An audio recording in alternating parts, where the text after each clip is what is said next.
কেমন আছেন বন্ধুরা? আশা করি সবাই ভালো আছেন। তো আজকে আমি তেল এবং মশলা ছাড়া একটা নতুন রেসিপি নিয়ে এসেছি। তো সকাল সকাল চলুন আজকে রেসিপিটা বানানো যায়। তো এখানে আমি বানানোর জন্য কিছু কুমড়ো শাক লাগবে। তো আমি এখানে কিছু কুমড়ো গাছ লাগিয়েছিলাম, তো ভালোই হয়েছে শাকগুলো। তো আমি এখান থেকে কিছু কুমড়ো শাক তুলে নিচ্ছি।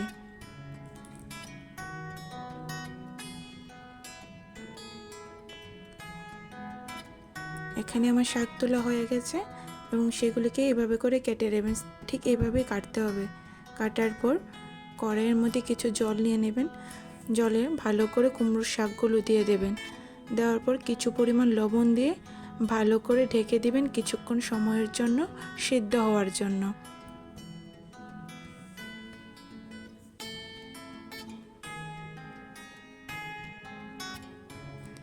এখানে আমি কিছু আলু এখানে দিচ্ছি। কেউ যদি না দিতে চান আলু নাও দিতে পারেন, কেউ দিতে চাইলে দিতেও পারেন। তো আলুগুলো দিয়ে ভালো করে আবার সিদ্ধ করার জন্য কিছুক্ষণের জন্য আমি রেখে দেব। এখানে আমার মোটামুটি সিদ্ধ হয়ে গেছে।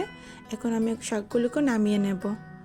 নামানোর পর একটি কড়াই আবারও কিছু পরিমাণ জল নিয়ে তার মধ্যে দুটো শুকনো লঙ্কা, যে যেমন ঝাল খায় সেই পরিমাণে শুকনো লঙ্কা দিয়ে ভালো করে জলটাকে ফুটিয়ে নেবেন।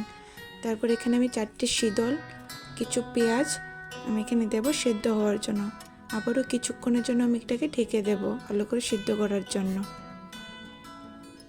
এখানে আমার মোটামুটি সিদ্ধ হয়ে গেছে, পেঁয়াজগুলো সিদ্ধ হয়ে গেছে এবং শীতলগুলো জলের সাথে ভালো করে মিক্সড হয়ে গেছে।